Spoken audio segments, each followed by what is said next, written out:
Hey, what is going on out there, world? It's your boy Tommy on the spot. Welcome to another edition of Disney 101, the podcast where each and every week we talk about all of the biggest news in the world of Disney, including the Disney parks, mostly the Disney parks, Walt Disney World and Disneyland. And on the other side of the monitor there, all the way from Orlando, Florida, is my main man, Steve. Steve, how are you doing today? Great. Sounds like Stella Yeah. is having a bit of a. Yes, she certainly is. Yeah, she's, it could be anything. There could be another dog or a squirrel or just the wind, but There you go. Well, maybe she heard, we were on the air and she was like, let's go. that's exactly what it was though, because beforehand we were waiting around and nothing, and then all of a sudden you were like, "What's up?" and then bark. And that was it. Yep. So he is there to go. As we get started here, yeah, I was trying to jump along our Twitter. Seems like there's an issue there. But you can follow us over on Twitter at Disney101pod. Also, if you like what you see, please do hit that subscribe button there. It definitely does help. And leave a like. And then, so Steve, how was your week this last week? Not too bad. We have one more week until winter break, so the leading up to that is always a little bit hectic. But not too bad going through it. We saw Spider-Man on Friday night, the new Spider-Man Into the Spider-Verse, and we have plans today after actually we get off the air to go over to Epcot to experience the holidays around the world. So it should be a fun weekend. That is really cool. Absolutely. Yeah, no, and we definitely won't keep you too long because we definitely want you to get there and have a good review for us all next week. Now, we are going to get into Spider-Man here in a bit, but of course, this movie did just come out. What was it, Friday? Friday. I think Thursday, but yeah, Thursday or Friday. So don't do a full spoiler review. Maybe like a light spoiler review. But overall, what did you think of the movie? I thought it was really good. I thought it was probably one of the best animated movies that I've seen this year, Oh, and nice. it was really really good. I really enjoyed it. So does it get the nod over Ralph Breaks the Internet? I would say so. Yeah, 'cause we actually did also see Ralph Breaks the Internet, and I really liked that too.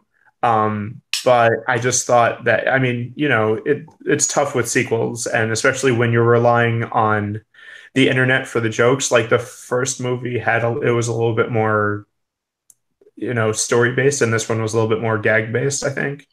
Oh, Not that okay. there wasn't a really great story, but there was a lot of, you can't make an internet movie without a lot of internet memes and stuff popping up, and some of them hit, some of them missed. Gotcha. But you enjoyed Spider-Man overall. Yeah, oh, yeah, definitely. Now, for folks who are going down there to see Spider-Man, and maybe what we'll do is maybe a week from now we'll come back with our thoughts about it.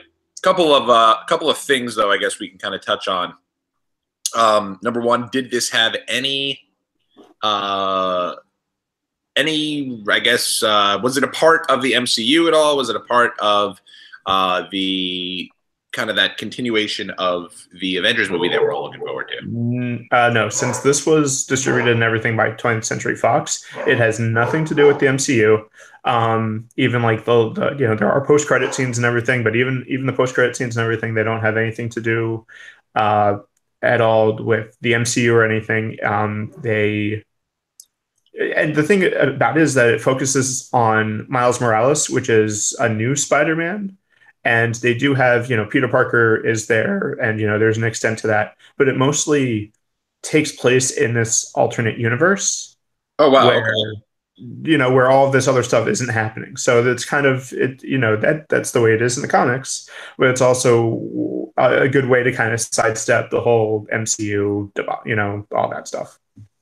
Oh wow. Well, that sounds it sounds very interesting. And obviously, Miles Morales is the he's in the actual Spider-Man movies, right? Like, wasn't he at one point mentioned? I think there's like an Easter egg where people think that he's in Spider-Man Homecoming, but it really wasn't confirmed or anything. So, Oh, okay. Very, very cool. Well, I'm looking forward to checking it out myself. You did say, but my other question, of course, is there a credit scene? And you said there is an after credit scene. yeah, there's two. So I think there's like one that's like in the middle, that little kind of mid-credit scene, and then there is one at the end too. Oh wow, very very cool. That's always fun, and I always feel like whenever Marvel leaves us without an end credit scene. It takes away from some of the excitement. I don't know why, but I Yeah, feel like I'm I missing. will say though, but just because you also mentioned Ralph Breaks the Internet, I loved the end credit scene of Ralph Breaks the Internet a little bit more than the Spider-Man one. Really? Okay. Yeah, I'm gonna have to, I will have to at some point figure out a way to see it. The problem, of you course, have is to wait always till the like, end of Ralph Breaks the Internet. You have yeah, to. yeah. It's tough. I have to figure out a way to get down to go see Ralph Breaks the Internet and go check that out. I don't know. I don't know if me in the theater alone to see Ralph Breaks the Internet works, but maybe I don't know. But we in kind of the end credit scenes there for Spider-Man. Do you think this is going to be something that continues, or do you think this is going to be kind of a one-off? Uh, I don't. I mean, the whole thing is that it's setting up a little bit of it sets up a series very well. But it's kind of one of those things where they've done things in the past where they've alluded to things and not come through with it. At least in regards to Spider-Man movies, Okay. just because of various different things. So it will be interesting to see if that actually takes hold. Yeah, yeah, no, I'm with you. I think that it's it'll be it's cool. It seems a lot of people have said this is the best movie of the year, which is crazy to think about. But the reviews for this have been on top of people have just been really excited about it and really pumped for it. So I'm glad you enjoyed it. And again, in a week or two, we'll be able to come back and kind of discuss the ins and outs of the movie itself. But in case anyone is planning on seeing it, I mean, it is still in its first weekend of release, right in the middle of the holiday season. So we understand that some people may not have a choice to may have not been able to go out and see that thus far. So by the way, shout out to LA Rideshare Guy for going out and spreading the word about the show. Really appreciate that. Now you can go over on our Twitter and see kind of our preview for the show over there, and definitely plan on hopefully being a little more active on there as the weeks and months continue into the new year. So today, guys, we are going to be going over the rides most worth the wait. And the way that we're going to do this is we're going to basically talk about different rides that normally will have a long wait. I'll throw out a scenario to Steve. Steve could throw one back at me, and we'll talk about whether or not those are worth the wait. But before we get into that, guys, we do have some news that we wanted to talk about with you guys. Steve, you were mentioning something I thought was pretty cool to me earlier off the air. Did you want to get into that to start things off? Sure. Yeah, and it kind of does play into a little bit about what we're going to be talking about as far as wait times and fast passes and that kind of stuff. So there's a new buddy pass system over at Disney's California Adventure at Disneyland on the West Coast at Toy Story Midway Mania. And basically, the Buddy Pass system is a separate line. It's similar to a single rider line, but it's not just for single riders. It's for single riders. It's for couples, so parties of two, or also small parties, small families with two adults and one child. Basically, the idea is that anybody that can fit into one side of the vehicle. Oh, wow. And this is to kind of, make sure that it's one to help fill capacity. It's another thing, hopefully, to help reduce wait times and that kind of stuff for certain families and certain people.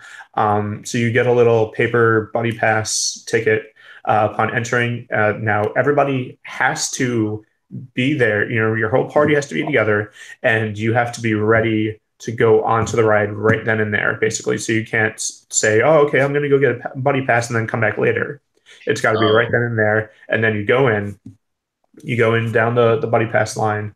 And it's also, they do throw in a couple of other stipulations where, it does not guarantee immediate boarding. Buddy pass guests must meet all boarding requirements. Special seating requests may not be accommodated, and kind of fine print on a couple of things. But basically, the way that the people that over at WDW News Today, when they did it, they got on the posted wait time was 50 minutes. And according to them, they got on the ride in 7 minutes and 20 seconds. So that's definitely a significant decrease. Yeah, that's incredible. That sounds really convenient. And I also like the idea that you can't just, hey, we're going to go do this in a little bit. We'll be back in a bit, and then kind of run out from there. But that sounds like a really cool. And this is down in Disneyland, you said, right? Yep, it's Disneyland. It's at Toy Story Midway Mania, and it's also at Monsters Inc. Mike and Sully to the Rescue. Very good. And Toy Story Midway Mania is definitely, I don't know, is Mike and Sully doesn't seem like it's necessarily something that would be needed. From when I was there, it wasn't an overly popular ride, but I mean, I could be wrong. No, but it's one of those things where if you get some rides for some reason have capacity issues where if they have some sort of weird loading system with the vehicles and stuff, sometimes when you have an awkward number, it's kind of starts to like fidget with the capacity numbers, and it's kind of a win-win in this kind of situation where one, it helps the attraction because attractions always have kind of quotas that they should be meeting as far as guest capacity and how many people they can get on the ride in an hour and that kind of thing. But it also helps the guest experience if you have a lot of people that are, small couples and stuff, it helps to get through rides quicker too. Gotcha. Well, that does sound very cool.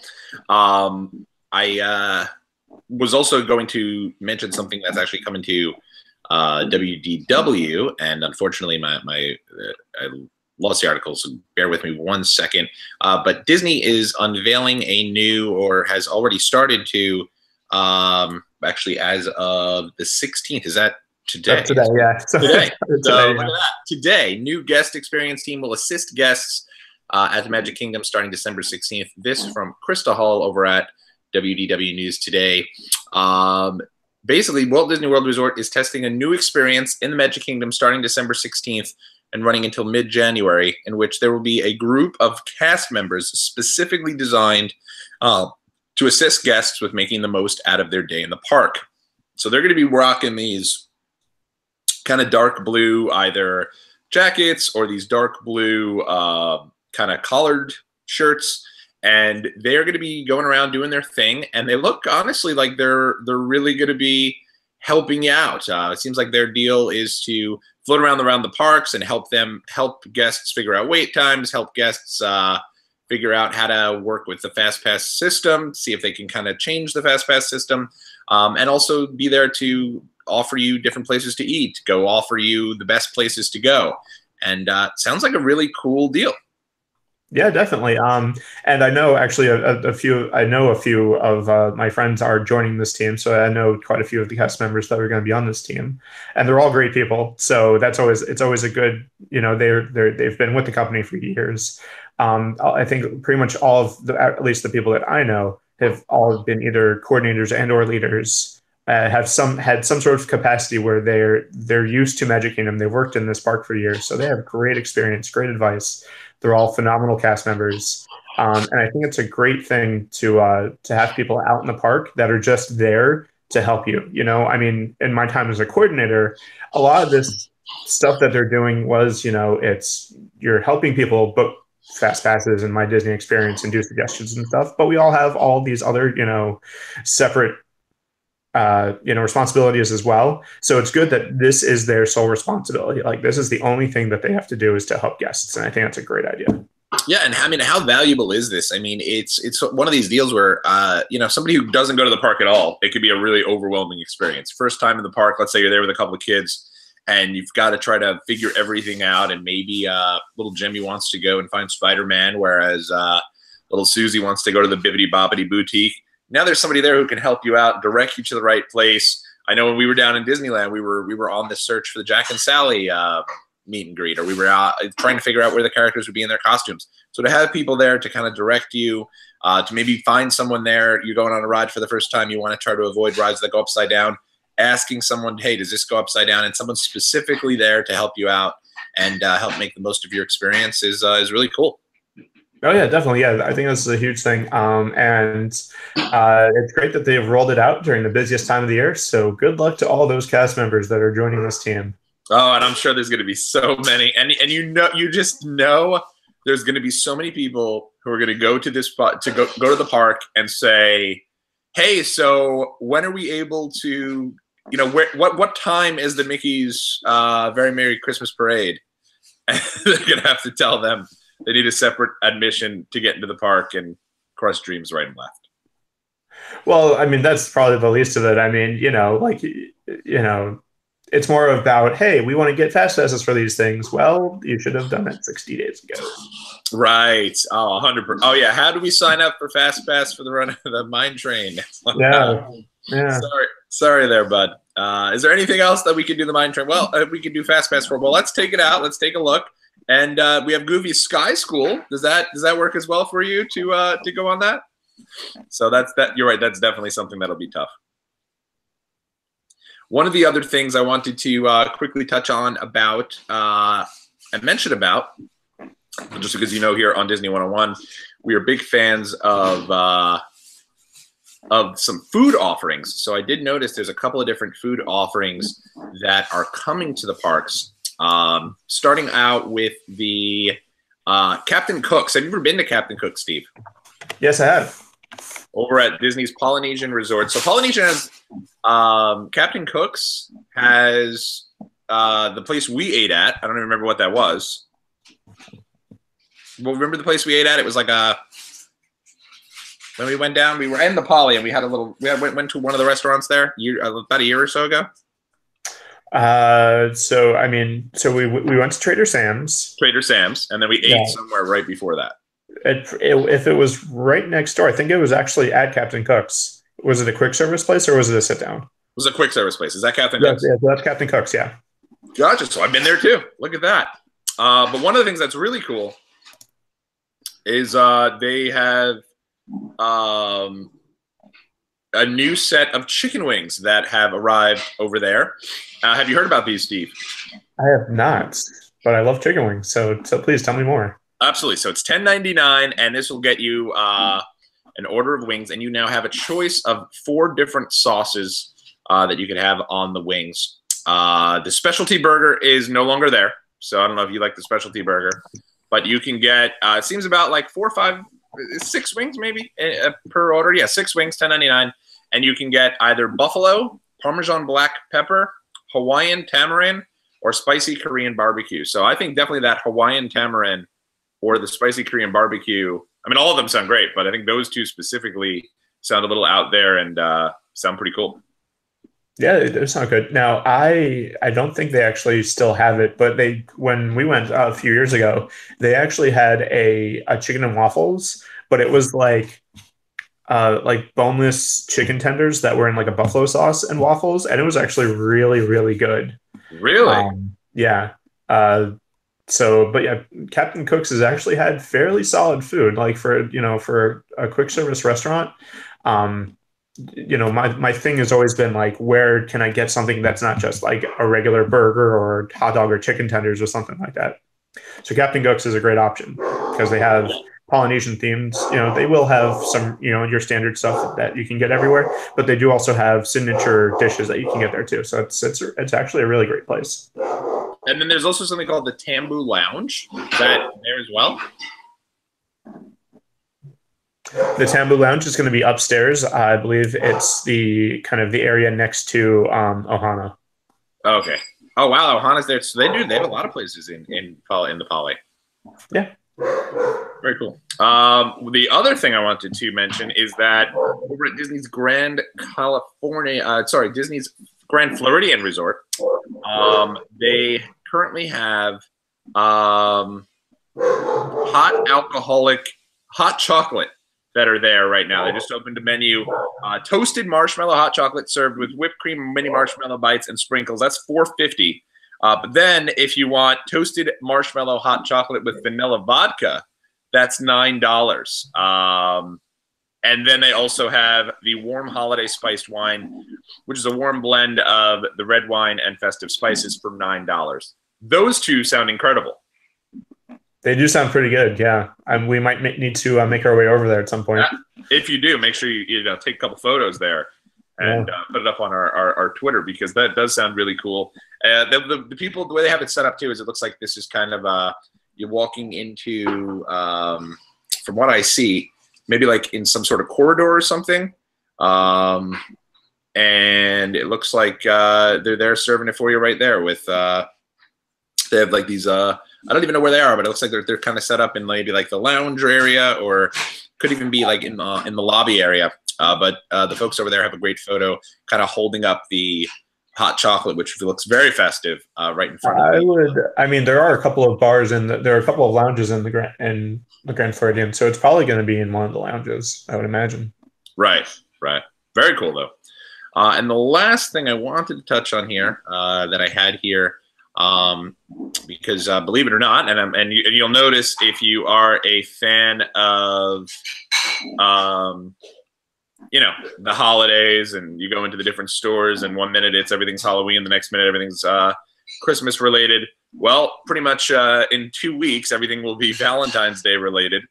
And Disneyland has announced that this year for Valentine's Day, they're going to be unloading a new Valentine's Day month-long celebration taking place from January 22nd to February 18th, as well. It's a celebration of love of Mickey and Minnie for their 90th anniversary. They've been together 90 years. God bless.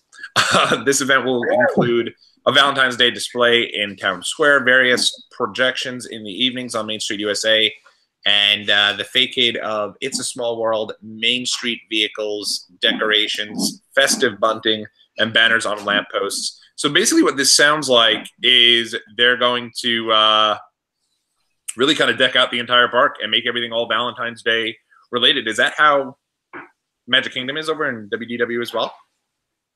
No, it's really never been decorated for Valentine's Day ever. Yeah. So this sounds like that also is going to be Minnie's Valentine's surprise scavenger hunt. And you can kind of get, you could look around the park to earn a prize. So that actually sounds similar to kind of the Easter egg hunt deal that they do. Yeah. But that's really cool that they're continuing the theming there, and something to kind of look forward to if you're going to the parks, especially during a time when there's probably not as many people in the parks like there would be this month. Yeah, definitely. All right. Well, is there anything you wanted to touch on about the news for the rest of the week, or should we get into our main topic of the day? We could start talking about this topic now. All righty. So the way that we're going to kind of do this again is going to be I'll throw something out, a particular or I guess, Steve, if you could, to start us off, if you could pick one ride that no matter how long, one attraction in the park that no matter how long the wait is, that you will wait, which attraction do you think that would be? That'd be worth it most for you? That's a tough decision because I'm very spoiled.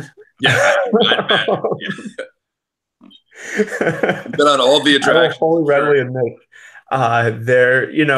if the thing is that, if it's just, because we go so often, if it's, just my wife and I, or, we're with local friends or something like that, we will do one of two things. Either we will definitely get fast passes for the day and definitely check that out, or we'll only go on rides if there is a lower wait time. So if you're talking about when we're here, like maybe if you guys are in town, or if out of town family or friends are in town or something like that, we're going on a ride, and we walk up to a ride and says, okay, here's the wait time, are we going to go on it? There are a few rides that I will say, yeah, we definitely have to go on it if you guys have never been. So I would say one of those rides, and I'm going to pick it, one, because it's an amazing ride, and also because it usually has a pretty ridiculous wait time, is Avatar Flight of Passage. Okay. Well, that one, yeah, you've got, at this point, it's probably the longest ride of the park. Yeah, and both times that we've been on it, we've waited a fair amount. I want to say close to 2 hours probably for both times. And both times everybody has come off and said it's worth it. So I would say, number one has to be Avatar. Very cool. Yeah, no, I think that one definitely is. It's one of these deals, though, as Steve kind of mentioned about those fast passes there. Me now, I'm pretty 99% sure the next time I'm going to the park, and it's only a few months away because I'm going to be down in Florida toward the end of February into the beginning of March. So as quick as it gets down there, I very well might purchase a ticket to the park and set up fast passes right away so that I can get as many as I possibly can, so that it doesn't take up that much time of the day. So it's always one of these deals where I feel like when you're choosing your fast passes, my advice is always get them as early as you possibly can. Flight of Passage, if you're even 30 days out, I don't think you're going to be. Do you think you'd be able to get one at this point? You would be winning the lottery at that point, because you would have to make sure that someone just canceled it and you just picked it up, and you have like one or two people that you're going with, it's a very, very slim chance. Even when people are getting it, 60 days out, it's the second that it happens, it's almost all sold out. Same thing was happened for a long, long time with the Seven Dwarfs Mine Train. It's not anymore because there's a little bit more to go around, but it's still pretty difficult to get a fast pass for that as well. Yeah, yeah. I mean, because you got to remember the folks that are staying on site, staying on property, those guys get it 90 days out, so they get a 60-day head start on folks who are going down there a little later on. So, for me though, I actually am going to mention the Seven Dwarfs Mine Train. I guess because we've been so used to going and waiting on that line for such a long period of time.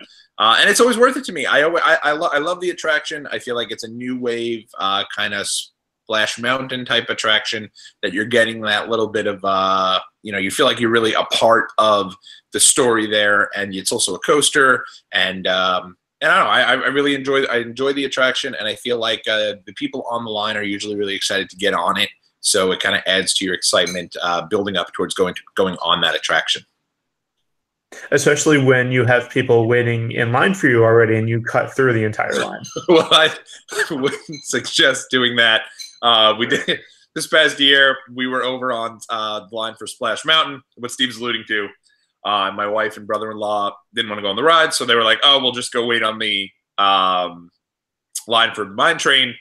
We were there with, I guess, one of our cousins as well, one of my cousins. We were on the line for mine train. I mean, we were on the line for Splash Mountain. We went on the ride. They were on the line for at least an hour at this point. You'd say probably an hour, right?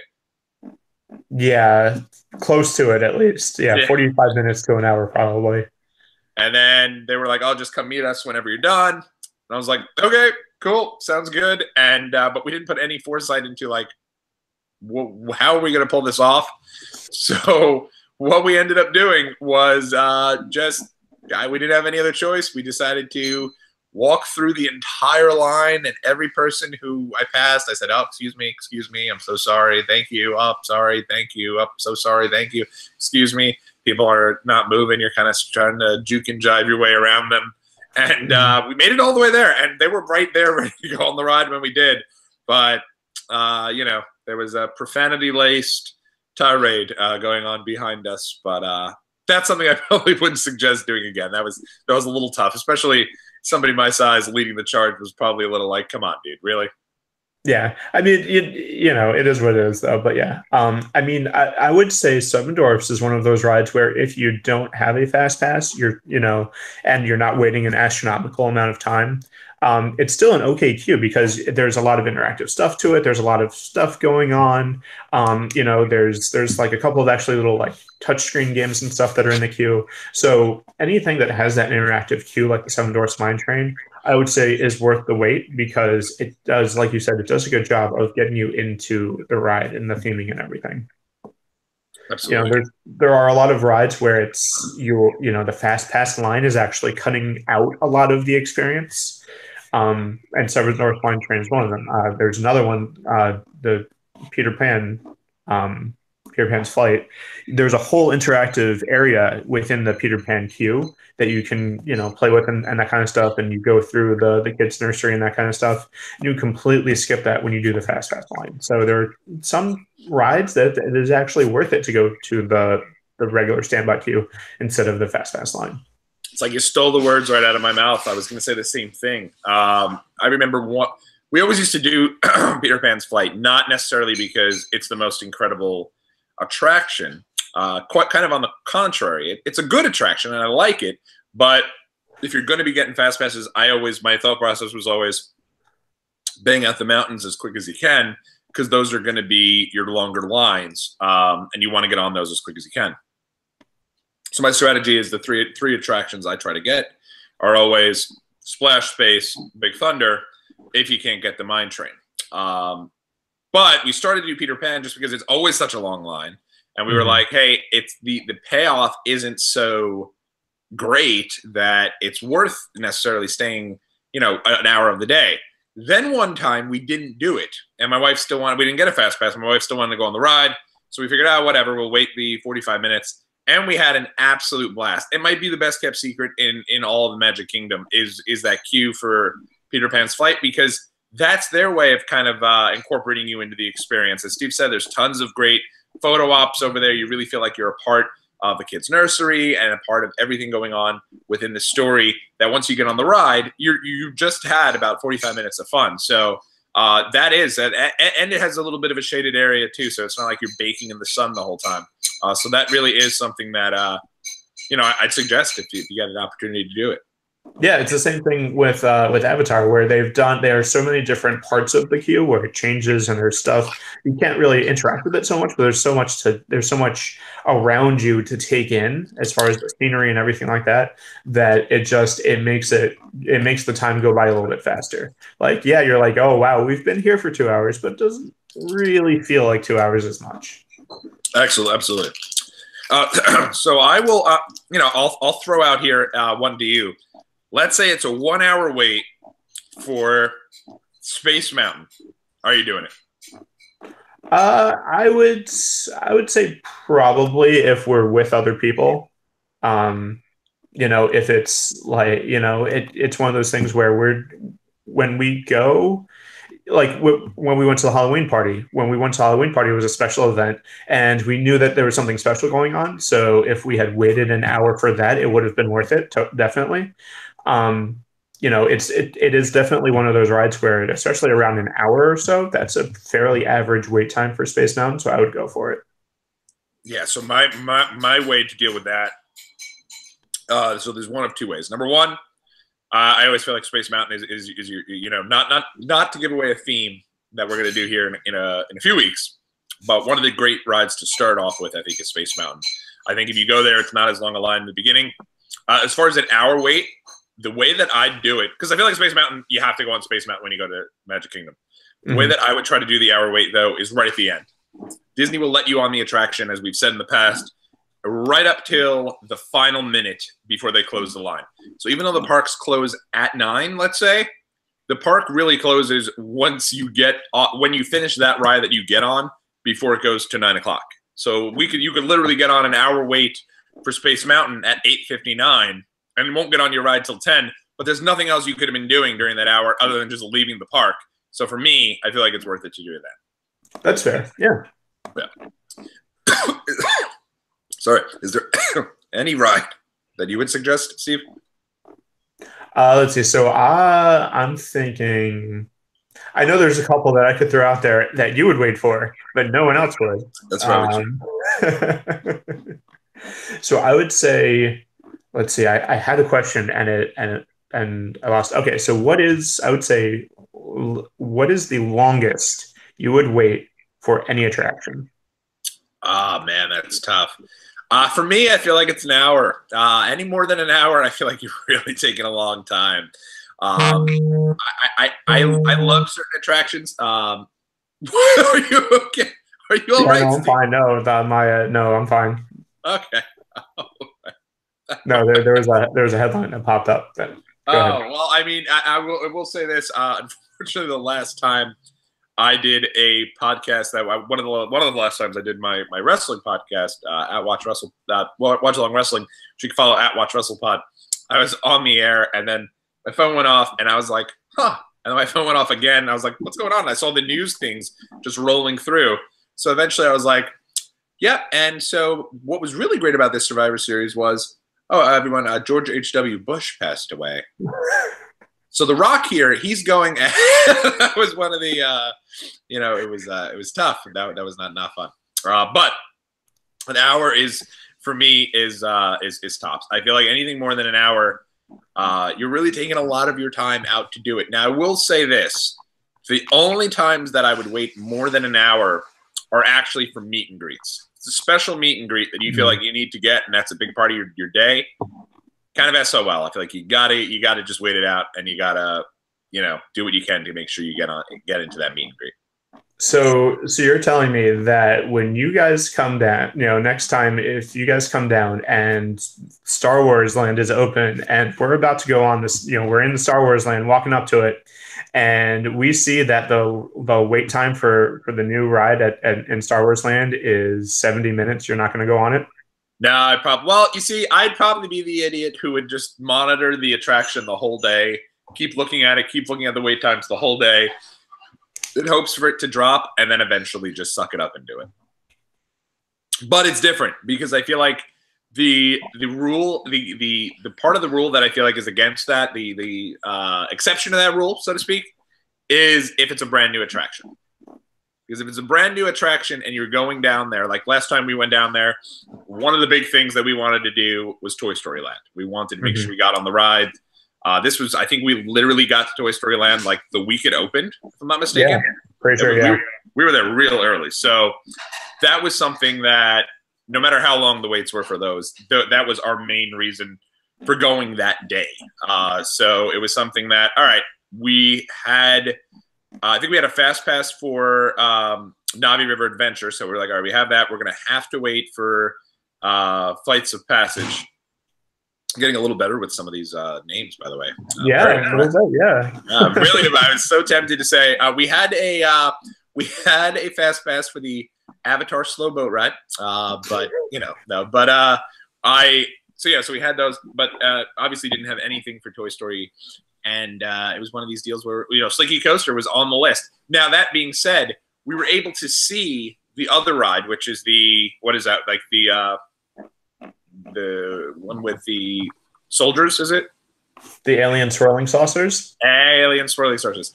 That one, I think, was about an hour to an hour and a half wait. And looking right at it, you can see what it is, right? I mean, it might have been fun to go there if it was like 45 minutes, but we ended up passing on that because you could see what the attraction itself was. Right. Yeah. And definitely, yeah. I mean, if it's a brand new attraction or if it's just a ride that you've never been on, you're definitely going to wait a little bit more than your average time. If your average kind of threshold for, okay, we can go on this ride is, maybe 45 minutes to an hour, depending on the ride, that's definitely going to be bumped up if you've either never been on it before, or if it's a brand new attraction, or if it means something more to you. I would say I would probably wait for like the Haunted Mansion for an unreasonably more amount of time than the regular average person would. Just like I feel like when we went on the Barnstormer, we waited more than the average person would probably wait for that ride, because I know that it means something to you guys. I mean, it's right there. I will say for me personally now that I've gone on some of the bigger attractions, if those attractions have a single rider line, I'm almost always going on the single rider line. It'll save you like an hour of your time. My wife and I are huge on trying to get as many attractions in as possible when we're at a park. So, rides like Test Track, rides like the Cars Land. I jinxed myself here. The big Cars ride. I don't know. Radiator Springs Racers. That's right, Radiator Springs. That is something where you can go on the single rider line. 9 times out of 10, if you have a big group with you, someone's going to be in your car with you. And 9 times out of 10, if you're split off from the person that you're there and you're on a different ride and someone else is a single rider and they don't have anyone with them, if you're nice to them and say, hey, do you mind if I switch with you? You can jump on my ride if I could just go with yours so I can ride with my wife. They're going to let you do it anyway. And then you can still ride with the person. I mean, the person's not going to be next to you, which is always fun to have, but I don't know that having the person next to you is necessarily worth the extra hour-long wait if you can do the line in 10 minutes. Well, especially when it's a roller coaster or something like that, when there's not going to be a lot of conversation back and forth, it's like watching, it's like, if God forbid you ever get separated and have to sit in separate seats at a movie theater, like there's not really going to be a whole lot of interaction here to begin with for most of the time that we're going to be sitting here. So yeah, it'd be nice to sit next to somebody, but you don't necessarily need to. Steve, unfortunately, is forgetting the times that he and I have gone to the movie where I always assume the person I'm with has an in with the director and consistently whisper questions to the person throughout the entire movie. Well, there's also that too. Yes, yeah. No, I'd be screwed without having someone next to me. I wouldn't know what to do. But I will say, the roller coaster. Whenever Ari and I go on a roller coaster, I love to sit next to her because she's so cute and going crazy and all that. I thought that's part of the experience. But sure, but yeah, I mean, yeah. Well, I mean, that's why Rock and Roller Coaster, we've never really done a single rider for Rock and Roller Coaster. Oh, you can do one for that? Yeah, usually, yeah. There's no chance. I would have no. I'd have to be there next Terry just in case anything happened, or just and I'd have to also make sure I sat right on the edge there, so that if any one of us falls off, it's me. So, Yeah. Well, and that's for a similar thing for Test Track. I'm not a huge fan of going through the single rider line because they don't let you completely customize your car for that. It's like you tap it and then you can pick, like out of a few preset things. So you're not getting the full complete experience if you do that. Oh, you're right. They don't. Because at my bachelor party this past year, we did do single rider. Were you with us on that? No, that's when we were stuck at Mission Space. But you were poor you is probably getting driven completely insane. But we went on that. We went on the single rider line specifically to try to get that ride in while you guys were on that other ride stuck. And I got to ride in my cart with Nob. He was behind me. And you're right. You don't get the entire thing because I felt like it flew right through for us. Yeah, I mean, and that's one of those things where it's one of the few times when we actually got off of the line for a ride, but it was because the something was going on where there were technical difficulties. So, I mean, that's a different kind of waiting where you have no idea how long this, like we were pretty close to to where the ride actually was going to be going, but they were saying, oh, it's going to be 45 minutes for an hour. And we're like, okay, we're not even up to the merge point yet. And it's already been an hour and we have all this other stuff that we want to do. So that's one of the times where you kind of have to sacrifice something sometimes. We'll get into that during our bachelor party episode, some of the pitfalls of going with such a large group of people, especially a large group of stubborn people who have different things that they want to go to the parks to do. So I guess let's if we're gonna get rid of the kind of the what do you call them? Is it big thrill attractions? I would say, yeah. Like your roller coaster type rides. If you can get rid of all those, what is the one ride in let's say the Magic Kingdom that you would wait 30 minutes to do? I mean, Haunted Mansion probably. Either Haunted Mansion or Pirates of the Caribbean probably would be my top two. Yeah, those two are the ones that I usually will try to do a fast pass for if there's no other fast passes for the bigger rides too. I love those two. Pirates of the Caribbean, I feel like if you're doing 30 minutes, that's great. I feel like it's usually 45 to an hour. Yeah. And especially, what I like about those two rides also is that the queue is somewhat interactive, especially if you go during Halloween when they actually have people in the middle of the queue that you can interact with. And that was a lot of fun. Oh, that is really cool. That's actually awesome. I didn't know they did that. That's fun. Yeah, for Pirates they did. Though those types of attractions that are holiday based too, I think kind of we could add those to our exceptions list. If you're going somewhere and the ride is specific for the holiday, that might not be something you want to wait on because God forbid they close the ride down and they can't do it the rest of the day. You're out of luck, and that might be something you want to go ahead and wait on. So you don't want to wait on. So go ahead and do that. Yeah, and that's it's like a tradition for us. Even though the Haunted Mansion isn't particularly decked out for Halloween, it's still a tradition that we go on during a Halloween party. It's just a tradition. So I like it. It sounds really good. I guess we kind of continue that. What of the other three parks? I guess you can kind of put those there. Your Animal Kingdom, Hollywood Studios, and Epcot. Really? My wife has some holiday music going on in the other room, so I'm trying to figure out. I hear the holiday music; it's distracting.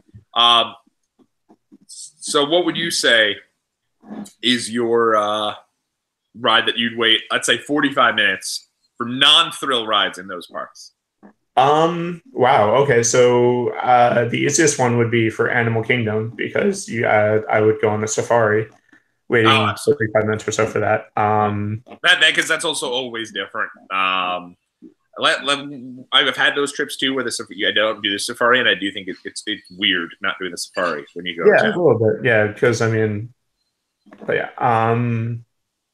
Let's see, for Epcot, I don't know if you would. I mean, strictly speaking, Soarin' isn't really a thrill ride. Right. Soarin', my big question with Epcot was going to be 45 minutes. Do you wait for Frozen?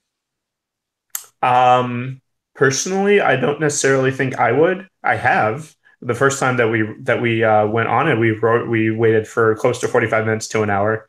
But if it's one of those things where I would say for Frozen, again, if we're with people that have never been on it, 45 minutes is a fairly decent time to wait for Frozen. Um, I would say probably an hour or so for Soren is kind of my threshold Yeah, because Soarin' is probably my favorite attraction in Epcot. Might very well be my favorite attraction in all of the. I love it. So I would certainly wait for that. But I will say that in terms of Frozen, that's something that I try to get in there as quick as possible to start the day off with because my wife loves it. It's a must for her. I like the queue in Frozen, but is it something that is one of my personal favorites? Probably not. There's a great moment when you're going backwards down the thing, though, and Let It Go is playing where you just feel like you're flying, and it's a cool little moment there. But I don't think I'd wait an hour for that moment necessarily. For me, obviously, Spaceship Earth, I think is a great ride. I'd wait for that. There's something about walking in and just kind of having that experience, walking into the actual like big globe that I think is cool. And when is that closing down? Do we know? I haven't heard an official date yet. Hopefully, it'll still be there when I go, so we can go one more time. Cool. One more time. So, all right. So, and then obviously, so it's a little different in Disneyland. A lot of the rides are not on Fast Pass, so you have to wait for a number of the rides in Disneyland. Is there anything in Disneyland that you think of that you wouldn't mind waiting an hour for? I'm not gonna lie. I think the Who Framed Roger Rabbit, the cartoon spin, was one of the rides that we did wait a little bit longer for than usual. And I would say it was totally worth the wait because it was such a like fun little cool ride. Oh, I love that one. Yeah, that one's a lot of fun. It's also cool because Roger Rabbit is not somebody who is really, he doesn't have as big of a presence in the parks, certainly not in Disney World. He used to be. He used to have his character around, but he's not really anymore. So being able to go and kind of experience that and kind of relive forgotten classic almost at this point is always fun. Yeah, I mean, Jessica Rabbit has some merchandise that she's on, and especially within the last couple of years. But aside from that, not really a lot of Roger Rabbit love. No, and it's a great movie. So there should be some. I don't know. It's a little more adult oriented, right? I mean, a little bit just because it's a live action noir film. So there's like that aspect to it and everything, but it's still kind of geared towards, I think it's like PG or something. So it's still kids. Gotcha. All right. Well, is there any more that you had for me? I feel like I had a question. Okay.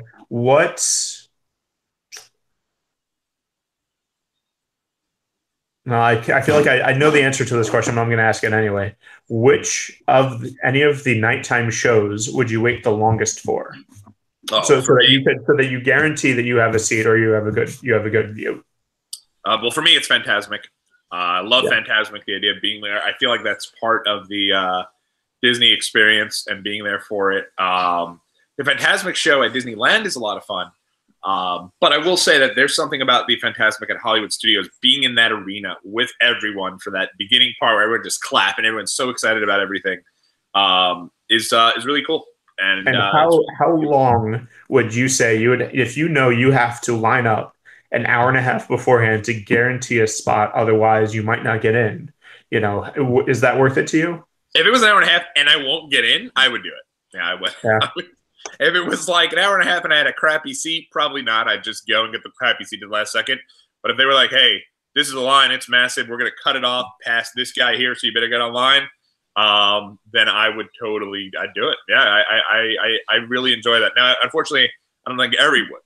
So I think I'd have to, do that. I enjoy that ride. And it's one of these deals where no matter how many times I'm in there, during the part where all the characters come out, I'm still looking around like, look at all these characters. And even though I've seen it a whole bunch of times now. Because that's a very, very real thing around this time of year with Christmas and New Year's coming up. It's a very real thing where that's partially why, especially with the World Showcase, why Epcot gets so crowded for New Year's. It's because people start staking out those spots very, very early, and those people just being there in the countries, picking out their spots and not moving, adds so much to the congestion. It's not just that there's so many people moving around, it's that there is so many people that are not moving. Oh, geez. And so they do cut people off. They will cut. I mean, at like Fantasmic and like the shows where like that, they will cut people off. But it's not like, I mean, for Illuminations, since it's around the World Showcase, if you're there, you can like say, all right, well, we're just going to sit here in front of this gate and not move. We're going to sit here by this fence and not move for 3 hours. Yeah, and not really a whole lot that people can say to you. I will say one thing I would like to do is to get a better seat for the Animal Kingdom deal that they do, the show at the end of the night there. The Rivers of Light? Rivers of Light. We had one seat. I feel like it wasn't a great seat, and I feel like I didn't enjoy it as much as and I feel like you and I were walking around for some reason, like up until the very last second before that show. That's very, and I can't remember why, but yeah. Might have been a trip to the restroom. Possible, yeah. We definitely were walking around until the very last, like it was like 2 minutes before, and we were casually strolling through. I don't know why I was doing hands. We weren't walking through Animal Kingdom like this, but you could have been. I might have very well been, but I feel like being able to do that one again and getting a better. Also, I don't know. I've been to Magic Kingdom now since the new show twice. For my bachelor party, when it was just you, myself, and James, and then also with Eri. And both times we did not see the new show, so I'm not sure I've ever seen it. So I definitely have to make sure I do that one of the next times. Yes, absolutely. It's so cool. You know what's tough about it is there's always such a large crowd leaving after that, though. That is true. So, but I mean, it's one of those things where you either have to beat the crowd or you have to be prepared to wait a significant amount of time. Yeah, I mean, you know what it is? It's one of these deals where if the show is going on while the park is still open, I think it's one of these deals where watch the show, go on an attraction or two, and then head out because you're going to have that massive rush of people that are going to be kind of trying to get out, and it's going to be just chaos. Oh, yeah, definitely. Well, so that was our list there. Do you have any others, Steve, that you wanted to touch on? No, I think that's kind of a good list. Yeah, I think we have a good list there. So let us know, what are your favorite rides to wait for a longer wait? We'll throw this up on our Twitter as well. We'll throw this question out there. Hopefully you guys will be able to take a look at our list, and I'll also put it over on our Disney group that we are a part of over on Facebook. So that is going to do it today. Steve, any hope for your neighborhood friendly Washington Redskins today? Oh, I don't know. That was I think you crushed me the last time when I was still pumped up and don't worry because now we're gonna have this guy coming. We're gonna beat the Jaguars, and you just wrote back, I think we're done. Yeah, pretty much. Right. I think I'm focused on hockey now. Washington Caps are in first place right now. So here's hope to a repeat there. Very true. I don't have that team elsewhere. For me, I have the Nationals, but they don't ever do anything. They never even, if they get to the playoffs, they're one and done. And that's still a few months away from that. So, but I'm going to get going. We need to, I don't know if you could see this here, but we have to go get decorations for that. Very nice.